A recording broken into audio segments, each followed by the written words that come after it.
Good morning students, I welcome you all on this channel and today we are going to discuss about rules relating to pronouns. हमने इससे earlier classes में ये पढ़ा था कि pronounce क्या होते हैं and how many types of pronouns are there, कि प्रोनाउन के कितने टाइप्स हैं उनके बारे में हमने पढ़ा था with example also, and I have also given you some exercises related to that. तो now we will move toward the next topic which is very important in syntax point of view. आज हम लोग जो topic पढ़ने जा रहे हैं वो सिंटेक्स का एक छोटा सा हिस्सा है और हमें ये पढ़ना है इस टॉपिक में कि प्रोनाउन के कितने रूल्स होते हैं, कब हमें कौन सा प्रोनाउन यूज़ करना है, कौन से स्थान पर, किस सेंटेंस में. So now we will discuss about this topic. तो we will discuss it by rule. हम वन बाई वन इसको डिस्कस करने की कोशिश करेंगे. तो जो फर्स्ट रूल हमारा है प्रोनाउन से रिलेटेड वो ये है बेटा कि अगर कोई भी अल्टरनेटिव कंजक्शन हो, अल्टरनेटिव कंजक्शन क्या होता है, वैकल्पिक, जहाँ पे विकल्प होते हैं अथवा या ना का बोध होता है और सब्जेक्ट को अलग किया गया होता है, एक से ज़्यादा सब्जेक्ट यूज हुए होते हैं, तो वहाँ पर हम अल्टरनेटिव कंजक्शंस का यूज़ करते हैं. तो अगर किसी भी सेंटेंस में अल्टरनेटिव कंजक्शन का यूज हुआ है तो जो सब्जेक्ट हमने लिखा है, दोनों सब्जेक्ट को या दो से ज़्यादा भी सब्जेक्ट हैं, अगर वो सभी सब्जेक्ट सिंगुलर हैं, सबसे पहले तो अल्टरनेटिव कंजक्शन में देखना है इन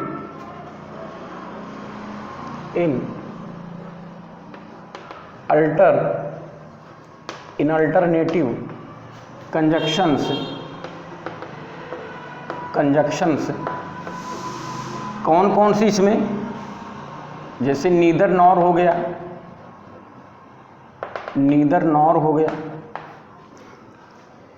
या ईदर और हो गया, या सिंपली और हो गया. तो अगर ऐसे कंजक्शन आए हैं तो इन कंजक्शन के सहायता से we separate two different subjects, हम दो अलग अलग सब्जेक्ट्स को सेपरेट करते हैं. अगर वो दोनों सब्जेक्ट हमारे सिंगुलर होते हैं तो जो वर्ब हमें लगाना होता है बेटा वो हमेशा सिंगुलर होगा. लेकिन अगर दोनों सब्जेक्ट में वर्ब, कोई एक वर्ब प्लूरल है तो वो कोई एक सब्जेक्ट प्लूरल है तो वो प्लूरल सब्जेक्ट हम कहाँ पे लगाएंगे, वर्ब के नज़दीक वाले में लगाएंगे. एग्जाम्पल देखिए, सबसे पहले तो इसमें जो पहला है कि अगर दो सब्जेक्ट हों, एक यशवन हो, ये क्या हो हमारा सिंगुलर हो, इसको अलग किया गया हो कंजक्शन से, और फिर दूसरा सब्जेक्ट हो, ये हमारा क्या हो बेटा, ये भी सिंगुलर हो, तो इसके बाद जो वर्ब लगाएंगे हम वो वर्ब हमारा क्या होगा, सिंगुलर होगा, और फिर दूसरे शब्द होंगे. एक एग्जाम्पल इससे रिलेटेड हम देखते हैं. वो एग्जाम्पल क्या है, एग्जाम्पल देखिए, मोहन और सोहन आर गोइंग देयर. मैंने यहाँ पे एक सेंटेंस लिखा है, उसमें ये देखिए, मोहन और सोहन, मोहन अथवा सोहन आर गोइंग देयर, वहाँ जा रहे हैं. अब क्या ये जो सेंटेंस हमने लिखा है ये क्या सही है या गलत है, इसको हमें जानने के लिए जो यहाँ पे आपको लिखवाया गया है ये वाला फॉर्मेट आपको देखना होगा. हमने क्या लिखा है कि अगर कोई भी अल्टरनेटिव कंजक्शन हो, वैकल्पिक हो, जैसे और हो गया, नीदर नॉर हो गया, या ईदर और हो गया, और उस कंजक्शन से दो अलग अलग सब्जेक्ट को सेपरेट किया गया हो और दोनों सब्जेक्ट बेटा क्या हो, सिंगुलर हो. यहाँ पे मैंने S1 जो पहला सब्जेक्ट है वो भी सिंगुलर है, जो दूसरा सब्जेक्ट है वो भी सिंगुलर है.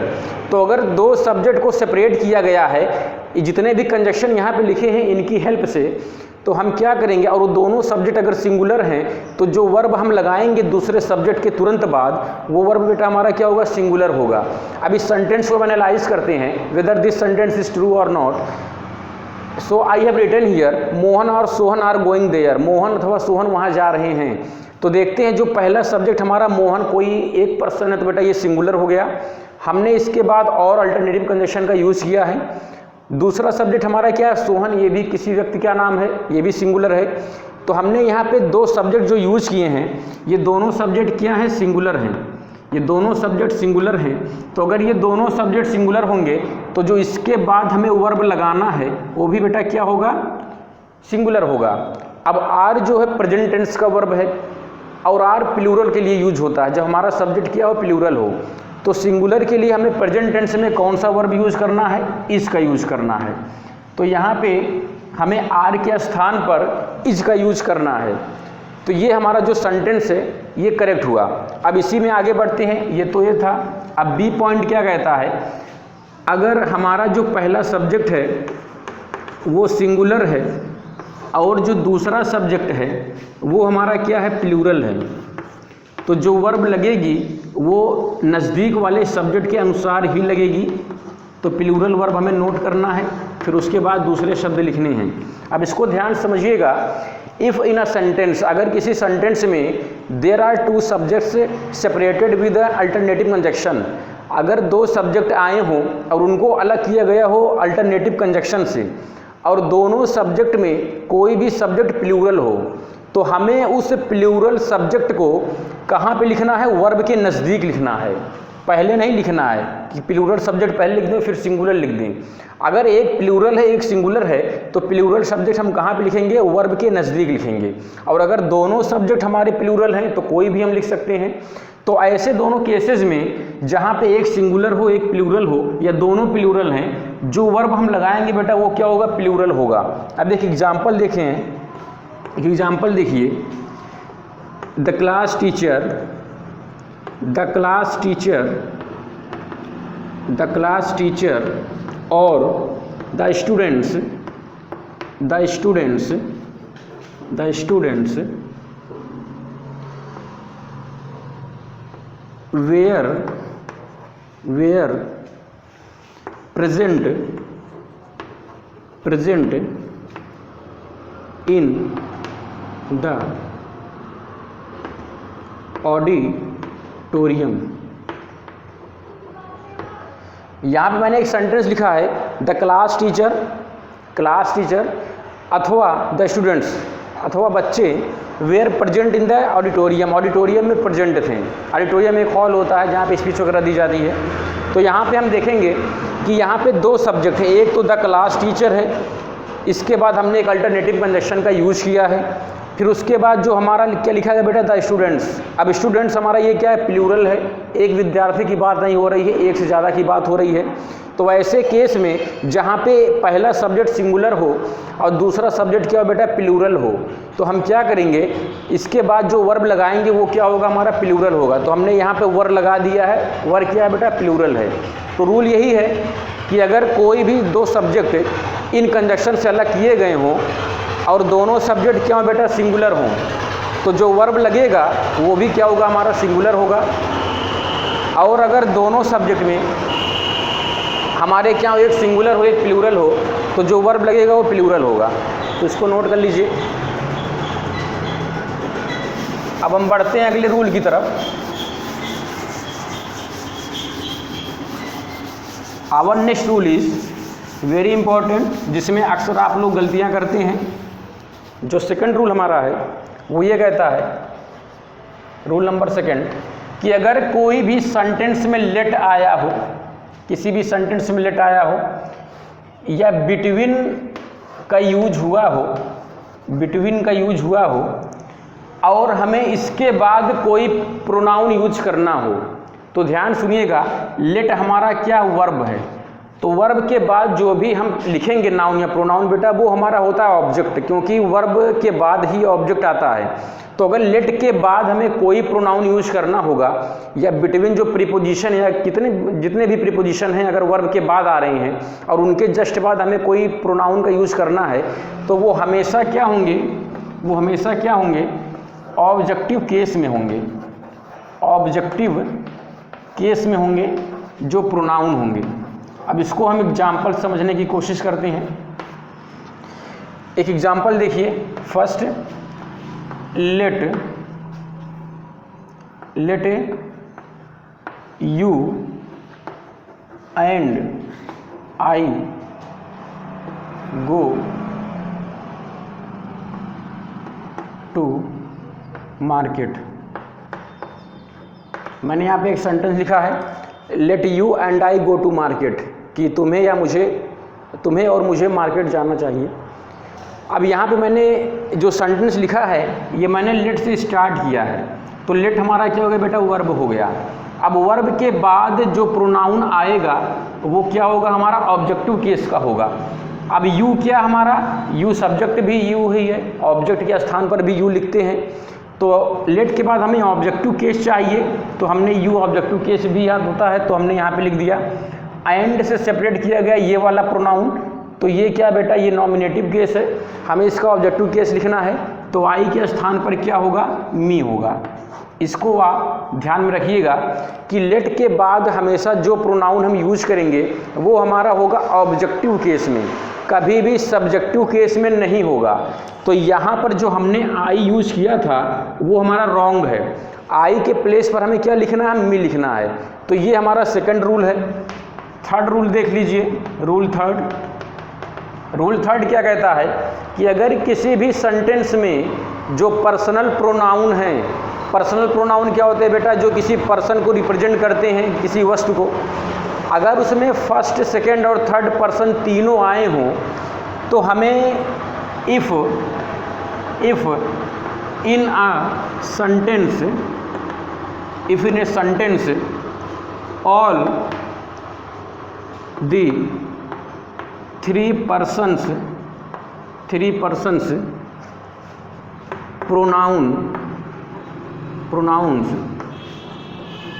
कम, अगर किसी भी सेंटेंस में सभी तीनों पर्सन के प्रोनाउन आते हैं, जैसे फर्स्ट पर्सन, सेकंड पर्सन या थर्ड पर्सन, तो उसको लिखने का हमारा तरीका क्या होगा, अगर कोई पॉजिटिविटी होगी, कोई पॉजिटिव रिस्पॉन्स होगा या कोई इन्फॉर्मेशन दिया गया होगा, तो हमें वहाँ पे रूल यूज़ करना है 2 3 1 का। मतलब तो पहले हमें सेकंड पर्सन का प्रोनाउन यूज़ करना है, फिर थर्ड पर्सन का यूज़ करना है, फिर फर्स्ट पर्सन का यूज़ करना है। एक एग्जाम्पल इसको समझने की कोशिश करते हैं। I, you and he are best friends. मैंने यहाँ पे एक सेंटेंस लिखा है कि आई मतलब मैं, तुम और वह बेस्ट फ्रेंड्स हैं।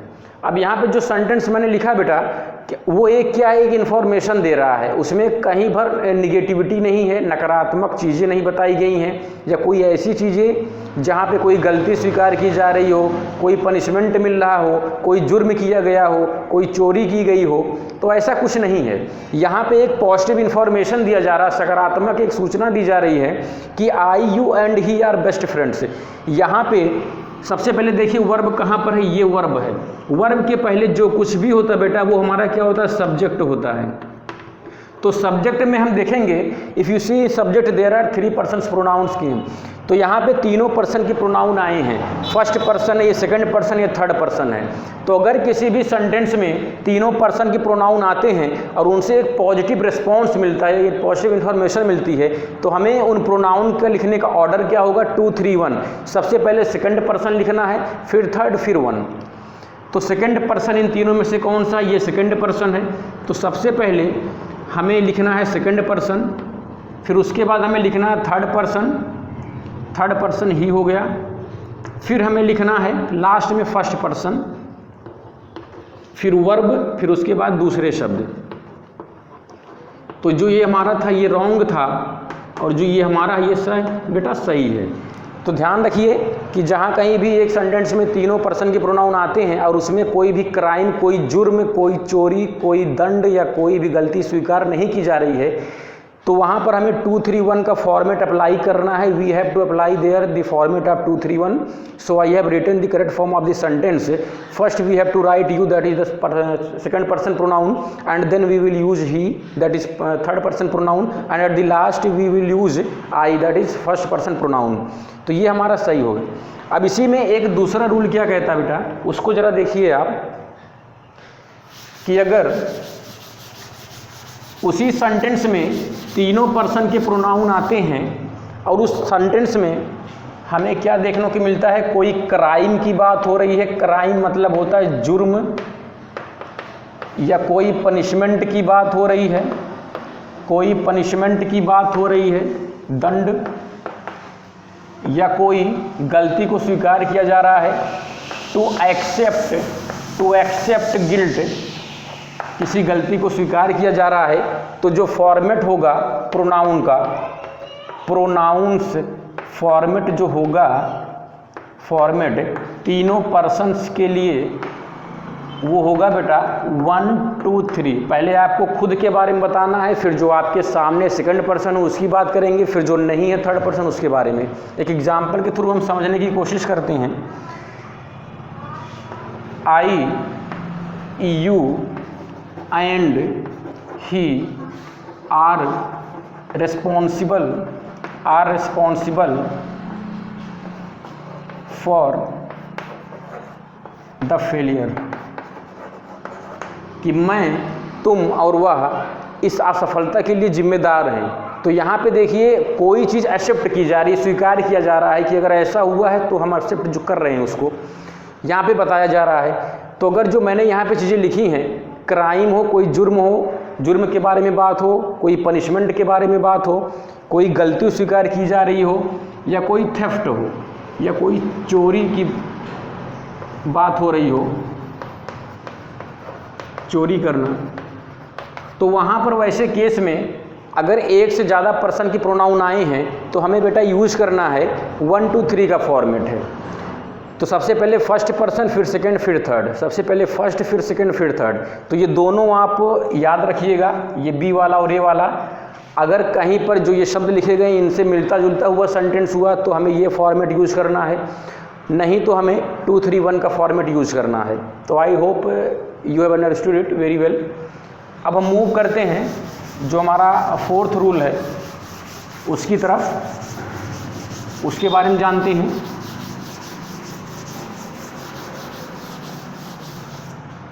जो 4th रूल है वो ये है, रूल 4, कि अगर किसी भी सेंटेंस में रिलेटिव प्रोनाउन हु का यूज होता है तो बेटा ये होता है सब्जेक्ट, और इसका यूज हम करते हैं किसी पर्सन के लिए, और विच का यूज करते हैं हम एनिमल के लिए या किसी वस्तु के लिए, दैट का यूज करते हैं हम किसी वस्तु के लिए या किसी पर्सन के लिए। ध्यान समझिए कि हु का यूज करते हैं केवल व्यक्ति के लिए, विच जो कि रिलेटिव प्रोनाउन है इसका यूज करना है जानवर के लिए या वस्तुओं के लिए, दैट का यूज हम कर सकते हैं वस्तुओं के लिए या व्यक्तियों के लिए। एग्जाम्पल देखिए इसके, I know the man who was found corona positive. अब यहाँ पर देखिए आई नो द मैन, मैं उस व्यक्ति को जानता हूँ, हु वाज फाउंड जिस पाया गया था क्या, कोरोना पॉजिटिव पाया गया था। अब यहाँ पे जो ये सेंटेंस है इसमें एक रिलेटिव प्रोनाउन आया बेटा हु, तो हु हमारा क्या है, एक सब्जेक्ट की तरह काम करता है, और हु का प्रयोग हम करते हैं किसी व्यक्ति के लिए। और जहाँ भी रिलेटिव प्रोनाउन हम यूज करते हैं उससे पहले कोई ना कोई एंटीसीडेंट, उसका पूर्ववर्ती नाउन जरूर होता है। अगर ये हमारा रिलेटिव प्रोनाउन है तो इसके पहले ये नाउन, इसका एंटीसीडेंट होगा, इसका पूर्ववर्ती। अब मैन कोई पर्सन, मैन मतलब आदमी, कोई व्यक्ति है, तो व्यक्ति के लिए हमें इन तीनों में से किसका यूज करना बेटा, हु का यूज करना है। तो हमने यहाँ पे रिलेटिव प्रोनाउन यूज किया हु का। तो ये हो गया आई नो द मैन, मैं उस आदमी को जानता हूँ, who was found corona positive, जिसको कोरोना पॉजिटिव पाया गया था। अब नेक्स्ट हम मूव करते हैं second example, this is the cat which was playing with her kitten। अब यहाँ पे मैंने एक सेंटेंस लिखा है दिस इज द कैट, या वही बिल्ली है विच वॉज, जो कि विच वॉज प्लेइंग, जो कि खेल रही थी विद हर किटन, अपने बच्चों के साथ। तो यहाँ पर ध्यान से देखिए, रिलेटिव प्रोनाउन हमने विच का यूज़ किया है, ये हमारा रिलेटिव प्रोनाउन है और ये हमारा एंटीसीडेंट नाउन है। अब नाउन जो हमारा है ये क्या कोई व्यक्ति है? ये व्यक्ति नहीं है। यहाँ पे बिल्ली की बात हो रही है तो बिल्ली क्या एक जानवर ही है।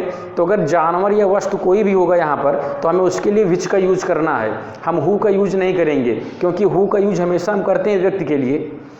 अब थर्ड देखिए, जो ये वाला सेंटेंस है फर्स्ट वाला, अगर इसी के स्थान पर the person that was drowning in the river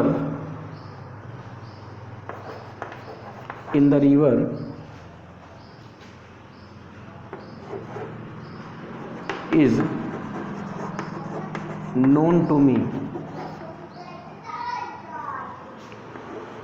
अब यहाँ पर देखिए, the person that was drowning, वह व्यक्ति जो नदी में डूब रहा था, ड्राउनिंग मतलब डूबना, वह व्यक्ति जो नदी में डूब रहा था, इज़ नोन टू मी, मैं उसे जानता हूँ, मतलब मेरे संज्ञान में है। तो यहाँ पर मैंने पर्सन है फिर भी दैट का यूज़ किया है। तो आपके पास विकल्प है, पर्सन के लिए हु का भी यूज़ कर सकते हैं या पर्सन के लिए दैट का भी यूज़ कर सकते हैं। अगर कोई वस्तु हुई, यहाँ पे कोई चेयर होता, टेबल होता, साइकिल होता, मोटरसाइकिल होता, कुछ भी होता जो कोई वस्तु है, तो हम यहाँ पर दैट का यूज़ करते हैं। और विच का यूज़ हमें कब करना है? जब हम किसी जानवर की बात कर रहे हो तो वहाँ पे हम विच का यूज़ कर सकते हैं। तो केवल ध्यान में इतना रखिए कि हु का यूज़ कभी भी हम नहीं करेंगे जानवरों के लिए या किसी वस्तु के लिए, हम हु का यूज़ हमेशा करेंगे व्यक्ति के लिए। तो इसको ध्यान से समझ लीजिए। अब हम मूव करते हैं, जो पांचवा रूल है हमारा,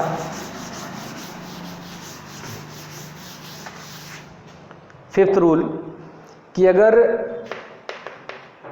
टू बी वर्ब है किसी सेंटेंस में, टू बी वर्ब आया हुआ है किसी सेंटेंस में, टू बी वर्ब में कौन कौन सा वर्ब? इज हो गया, एम हो गया, आर हो गया, वॉज एंड वर्ब।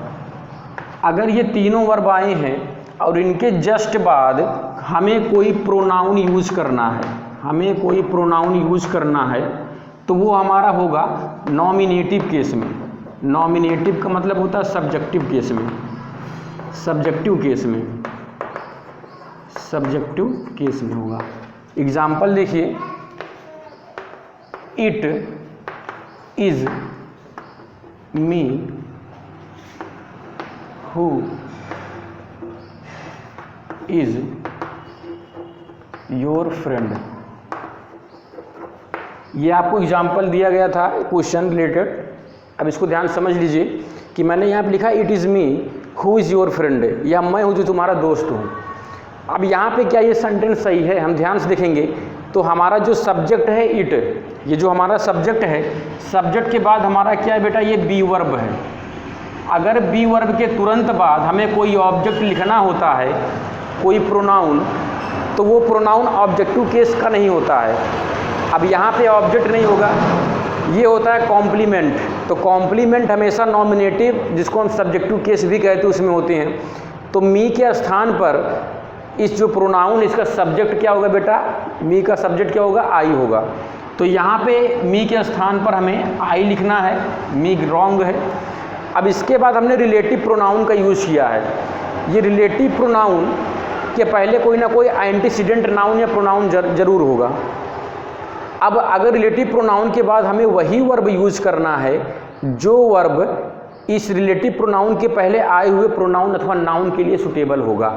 तो यहाँ पे ये प्रेजेंट टेंस का वर्ब है इज, तो आई के साथ प्रेजेंट टेंस में कौन सा वर्ब लगता है बेटा? एम लगता है। तो यहाँ पे इज रॉन्ग है, हमें क्या लिखना है? एम लिखना है। तो ये हमारा हो गया टू बी वर्ब से रिलेटेड। अब नेक्स्ट रूल हम मूव करते हैं, रूल नंबर 6। रूल नंबर 6 कि अगर कोई भी डेमोन्स्ट्रेटिव प्रोनाउंस आए हों, जैसे नो वन, नीदर, ईदर या नन, एनी, इस प्रकार से, तो इनके बाद हमेशा वी यूज सिंगुलर वर्ब, तो हम हमेशा सिंगुलर वर्ब यूज़ करते हैं। और इससे रिलेटेड दूसरा क्या है कि ईदर का और नीदर का हम यूज करते हैं जब कितने व्यक्ति होते हैं, 2 पर्सन के लिए, 2 व्यक्तियों के लिए हम ईदर अथवा नीदर का यूज करते हैं। अब एग्जाम्पल देखिए इसका, neither of the 2 boys were present. अब यहाँ पे हमने नीदर ऑफ द 2 बॉयज लिखा है कि दोनों बच्चों में से कोई भी बच्चा प्रेजेंट था। तो यहाँ पे नीदर और ईदर का यूज़ करते हैं जब हम 2 व्यक्तियों की बात कर रहे हो, जब ऐसे सब्जेक्ट की बात कर रहे हो, ऐसे नाउन की जो क्वांटिटी में कितने हो 2 हों। तो यहाँ पे 2 बच्चों की बात हो रही, इसलिए हमने नीदर का यूज़ कर दिया है। तो अगर ईदर भी होता तो हम 2 बॉयज़ के लिए ईदर का यूज़ करते हैं, या नीदर का यूज़ भी कर सकते हैं निगेटिव बनाने के लिए। तो नीदर ऑफ द 2 बॉयज़ की मतलब दोनों बच्चों में से कोई भी वेयर प्रेजेंट, कल प्रेजेंट था। तो यहाँ पे मैंने लिखा कि अगर ये कहीं भी दिख जाए आपको प्रोनाउन, तो इनके बाद हमें सिंगुलर वर्ब यूज़ करना है। तो बॉयज़ के बाद जो हमने वर्ब यूज़ किया बेटा, इट इज़ प्लूरल, इसको हमें क्या बनाना है, सिंगुलर बनाना है। तो वॉज के स्थान पर, वेयर के स्थान पर हमें क्या लिखना है, वॉज लिखना है, तब जाके हमारा सेंटेंस सही होगा। तो रूल नंबर 6 है कि अगर ये प्रोनाउंस आपको दिए गए हैं तो ये इनके साथ हमेशा सिंगुलर वर्ब यूज होता है। And if there is neither और ईदर, तो हम उसको यूज़ करेंगे केवल 2 व्यक्तियों के लिए जो क्वांटिटी में 2 हों। दूसरा देखिए, ईच ऑफ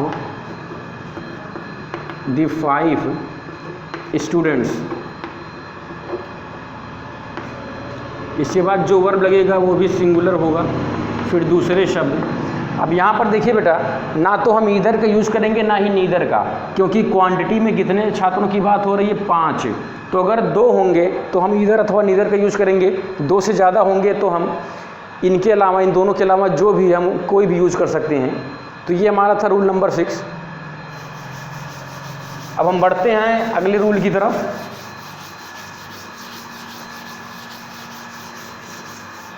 रूल नंबर 7 देखते हैं क्या है। अगर रूल नंबर 7 क्या है कि कुछ मैं शब्द लिख रहा हूँ, आपको ये बताया गया था, you have studied about reflexive pronoun, आपको रिफ्लेक्सिव प्रोनाउन के बारे में बताया गया था इससे पहले जो लेक्चर हुआ था कि अगर लास्ट में किसी प्रोनाउन के लास्ट में यस, ई, एल, एफ, सेल्फ या सेल्फ्स लगा हो तो वो रिफ्लेक्सिव प्रोनाउन होता है। और उसका यूज हम कब करते हैं, जब कोई कार्य खुद सब्जेक्ट के द्वारा ही खुद उसके ऊपर ही किया जाए, वो सब्जेक्ट भी हो और ऑब्जेक्ट भी हो, तो वहाँ पर हम रिफ्लेक्सिव प्रोनाउन का यूज़ करते हैं। तो अ रिफ्लेक्सिव प्रोनाउन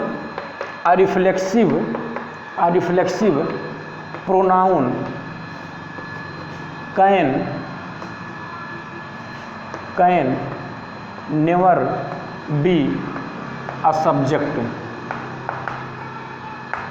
मैंने क्या लिखा यहाँ पर कि एक रिफ्लेक्सिव प्रोनाउन कभी भी अकेला सब्जेक्ट नहीं बन सकता किसी सेंटेंस का। एग्जाम्पल देखिए, my self did this work. मैंने यहाँ पे एक सेंटेंस लिखा है, my self did this work. अब यहाँ पर ध्यान से देखेंगे, ये हमारा क्या वर्ब है, ये हमारा क्या है, दूसरे शब्द हैं। तो ये क्या होना चाहिए, हमारा वर्ब के पहले बेटा सब्जेक्ट होना चाहिए। ये हमारा क्या होना चाहिए, सब्जेक्ट होना चाहिए। अब आपको डिफिनेशन में बताया गया है, it is told in the definition that a reflexive pronoun can never be a subject alone, कि एक रिफ्लेक्सिव प्रोनाउन कभी भी अकेला किसी सेंटेंस में सब्जेक्ट नहीं हो सकता। तो यहाँ पर सब्जेक्ट को लिखने के लिए हमें इसमें थोड़ा चेंज करना होगा। हमारे पास चेंज करने के 2 तरीके हैं। या तो ये रिफ्लेक्सिव प्रोनाउन का सब्जेक्ट क्या होता है बेटा, माई सेल्फ, इसमें सेल्फ लगाया गया माई में, तो यहाँ पर माई जो प्रोनाउन है इसका सब्जेक्टिव केस क्या होता है बेटा, फर्स्ट पर्सन आई होता है। तो या तो हम इनको रिप्लेस करके आई लिख दें, I did this work my self, या तो ऐसे लिख दें, या एक तरीका और भी है। सबसे पहले तो सब्जेक्टिव फॉर्म लिखें इस प्रोनाउन का, एक कॉमा लगा दें, फिर लिख दें I myself did this work. अब बेटा ये दोनों सेंटेंस सही है, ये सेंटेंस हमारा गलत था। तो कहीं पर भी किसी सेंटेंस में रिफ्लेक्सिव प्रोनाउन अकेला सब्जेक्ट नहीं होगा, हमें उसके साथ जो इस प्रोनाउन का सब्जेक्ट बनेगा उसको यूज करना है। और सब्जेक्ट के तुरंत बाद अगर हमें उसी रिफ्लेक्सिव प्रोनाउन को लिखना है तो हमें कॉमा से सेपरेट करना होगा। आई के बाद मैंने कॉमा लगाया, रिफ्लेक्सिव प्रोनाउन लिख दिया, फिर कॉमा, फिर अब यहाँ पे ये इम्फेटिक प्रोनाउन हो गया। और दूसरा तरीका क्या है कि इसका सब्जेक्ट लिख दें और जो ये रिफ्लेक्सिव प्रोनाउन इसको लास्ट में लिख दें, I did this work my self. तो ये दोनों ही मेथड सही हैं, तो आप दोनों में से कोई भी लिख सकते हैं। अब इसके बाद रूल नंबर 8 देखते हैं हम कि रूल नंबर 8 क्या है। रूल नंबर 8 कहता है कि हमें कहाँ पर दैट का यूज करना है। रूल नंबर 8 ये क्या है, यूजेज ऑफ दैट। दैट का यूज कहाँ पर होगा। पहला, सुपरलेटिव डिग्री के साथ, सुपरलेटिव डिग्री, एग्जाम्पल भी। दूसरा, अगर किसी सेंटेंस में ऑल आया हो, नथिंग आया हो, एनी आया हो, ओनली आया हो, etc, तो हमें वहाँ पे जो रिलेटिव प्रोनाउन हम यूज़ करेंगे, रिलेटिव प्रोनाउन, वो बेटा हमारा क्या होगा, दैट होगा। और इंट्रोगेटिव प्रोनाउन अगर है, इंट्रोगेटिव प्रोनाउन क्या होता है, इंट्रोगेटिव प्रोनाउन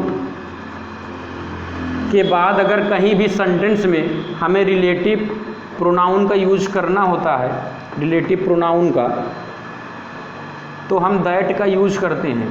अब इसको समझने की कोशिश करते हैं। हम दैट का यूज कहाँ पर करेंगे, जहाँ पर सुपरलेटिव डिग्री का एडजेक्टिव या एडवर्ब हो, जैसे this is the best, this is the best match that I have ever seen. मैंने एक सेंटेंस लिखा है, this is the best match, यह सबसे बेस्ट मैच है उनमें से, that I have ever seen, जो मैं अभी तक जितने मैच देखा हूँ उनमें से ये सबसे बेस्ट मैच है। तो यहाँ पर बेटा इस सेंटेंस में एक रिलेटिव प्रोनाउन, एक कंजक्शन आया है दैट, और यही कंजक्शन हमें क्यों लिखना है, इसके स्थान पर हम विच नहीं लिखेंगे, दोज नहीं लिखेंगे, कुछ भी नहीं लिखेंगे, केवल दैट लिखेंगे। क्यों लिखेंगे, क्योंकि इसी के पहले एक सुपरलेटिव डिग्री यूज हुआ है। बेस्ट क्या है, सुपरलेटिव डिग्री है। गुड पॉजिटिव हो गया, बेटर क्या होगा, कंपैरेटिव हो गया, बेस्ट क्या बेटा वहाँ पे सुपरलेटिव है।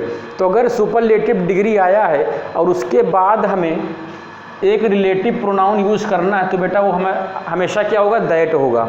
दूसरा देखिए, अगर किसी सेंटेंस में जो वर्ड्स लिखे गए हैं ये वर्ड्स आए हुए हैं और उस सेंटेंस के बीच में कहीं रिलेटिव प्रोनाउन यूज़ करना है तो हम दैट का यूज़ करेंगे। जैसे ओनली,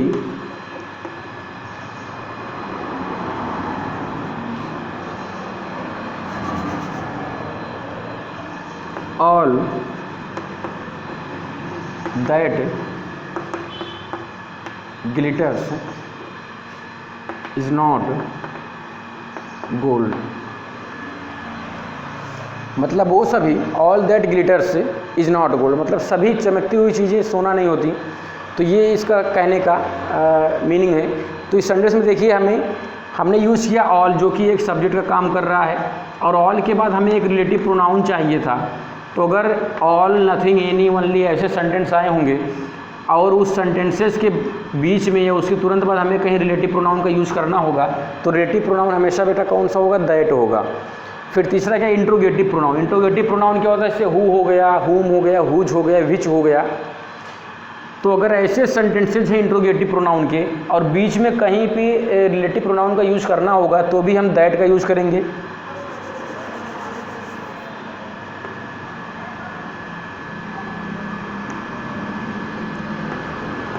विच इज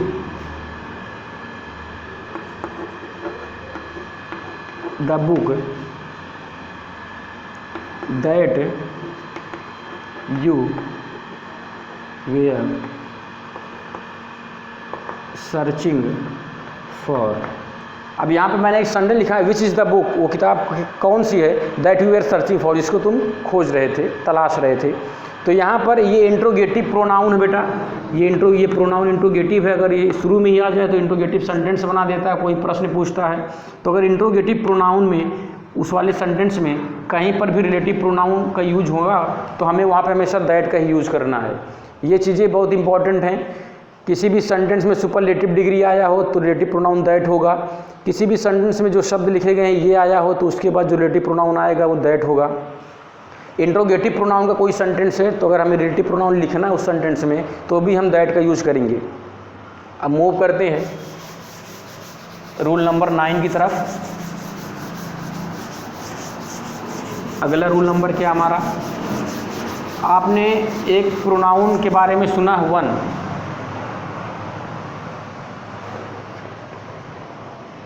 अभी उसके बारे में डिस्कस करेंगे। अब कुछ वर्ड ऐसे हैं जिनके बाद रिफ्लेक्सिव प्रोनाउन का यूज होता है अगर ऑब्जेक्ट आया होता है, जैसे अवेल हो गया। अवेल के बाद हमेशा ऑफ ज़रूर लगेगा, इसको ध्यान में रखिएगा। एंजॉय हो गया, प्राइड हो गया, बीटेक हो गया, अवेंज हो गया, एब्सेंट हो गया, एब्सेंट हो गया। तो अगर ऐसे शब्द आए बेटा, अवेल हो गया, एंजॉय हो गया, बीटेक हो गया, अवेंज हो गया, एब्सेंट हो गया, रिज़ाइन हो गया, ऐसे ये इम्पॉर्टेंट वर्ड्स हैं जो कई बार पूछे गए हैं आपके एग्ज़ाम में, इसीलिए मैं केवल 4-5 मैंने लिखा है तो बहुत, लेकिन आपको याद करने की ज़रूरत नहीं है। इसी से मोस्टली रिलेटेड क्वेश्चन बनाए जाते हैं। तो अगर ये शब्द कहीं पर आए हों सेंटेंस में तो इनके बाद हमें ऑब्जेक्ट के स्थान पर रिफ्लेक्सिव प्रोनाउन का यूज करना होता है।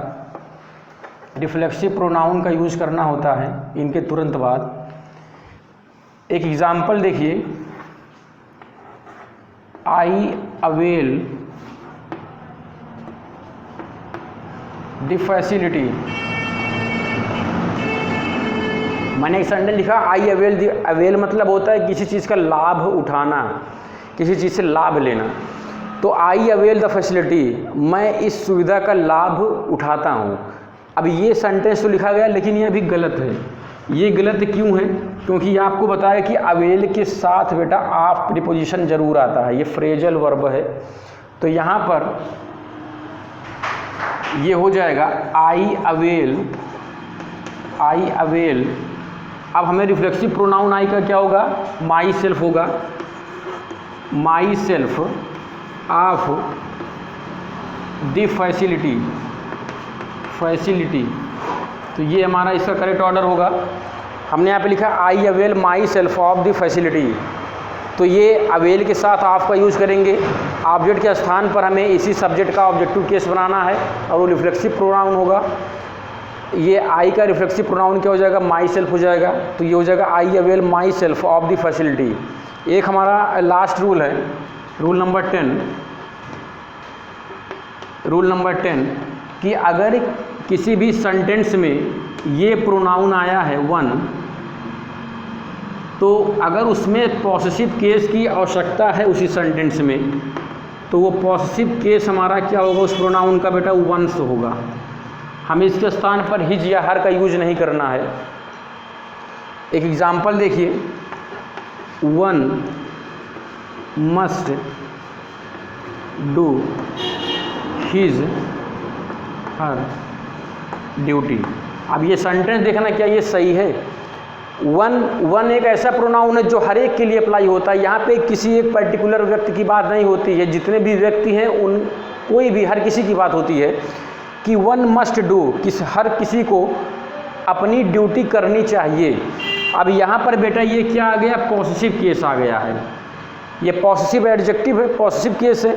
तो अगर वन वाले प्रोनाउन में जो कि सब्जेक्ट के स्थान पर यूज हुआ है उसका पॉसेसिव केस हमें लिखना होगा, तो वो पॉसेसिव केस हमेशा क्या होगा, वंस होगा। तो यहाँ पर ना तो हिज होगा और ना ही हर होगा, यहाँ पे हमें क्या लिखना है, पॉसेसिव केस वंस लिखना है, तब जाके ये हमारा सेंटेंस बेटा सही होगा। तो इसको आप ध्यान में रखिएगा जो बताए गए हैं sentence.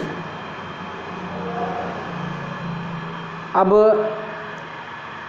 I have told there about 10 rules and you will watch them all the rules and you will try to understand one by one rule seriously, and if you find any doubt in these rules then please ask me, I am always for you to help you.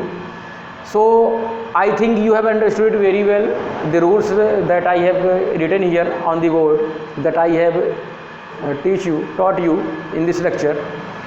So now some questions I will give you, उसको आपको लगाना है और अपने अपने answer से आपको भेजने हैं लिखकर, और फिर अगर उसमें कोई प्रॉब्लम है तो उसको ज़रूर पूछिएगा। अब एक छोटा सा मैं जो कि इस टॉपिक से रिलेटेड नहीं है लेकिन वो कलेक्टिव नाउन के लिए यूज होता है, वो आप देख लीजिए। ये रूल नंबर 10 प्रोनाउन का हो गया, बस इसके अलावा हमें कुछ पढ़ना नहीं इसमें। बस केवल 2 सेंटेंस केवल उसको समझ लीजिए कि वहाँ पर हमें कब क्या यूज़ करना है। कि अगर आपको मैंने बताया था बेटा अगर कोई कलेक्टिव नाउन होगा, नाउन के रूल्स में मैंने बताया था अगर कोई कलेक्टिव नाउन होगा और उस कलेक्टिव नाउन का यूज हो रहा होगा एक यूनिटी दिखाने के लिए, ऐसा लग रहा होगा कि कलेक्टिव नाउन जो कि समूहवाचक में जो समूह में जितने भी लोग हैं वो सब मिलकर कोई एक डिसीजन लेते हैं, वो सब मिलकर कोई एक वर्क करते हैं, तो उनको एक सिंगल यूनिट माना जाता है। अगर वो सिंगल यूनिट होंगे तो जो वर्ब लगेगा सिंगल यूनिट के लिए वो बेटा हमारा क्या होगा, सिंगुलर होगा।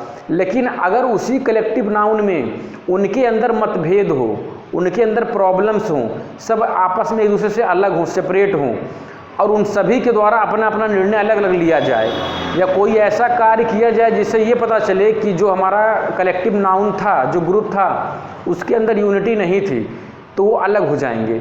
तो अब वो प्लूरल हो जाएंगे, तो जो वर्ब हम लगाएंगे बेटा वो हमेशा प्लूरल होगा, और उससे संबंधित जो भी पॉसेसिव केस आएंगे सेंटेंस में वो भी उसी हिसाब से सिंगुलर या प्लूरल होंगे। एग्जाम्पल देखिए, कलेक्टिव नाउन, ये सिंटेक्स के पॉइंट ऑफ व्यू से मैं बता रहा हूँ, मैं डिफिनेशन नहीं बता रहा हूँ कलेक्टिव नाउन की। मैंने एक सेंटेंस लिखा, the army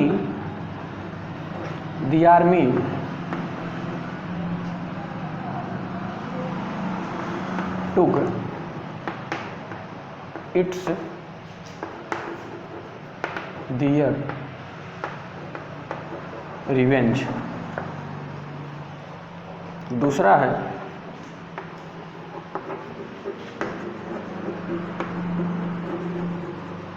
the committee were was divided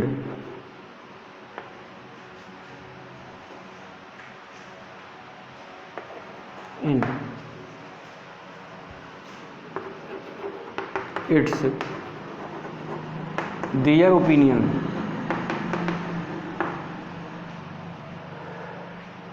इसको थोड़ा हम और अच्छे से समझने की कोशिश करते हैं।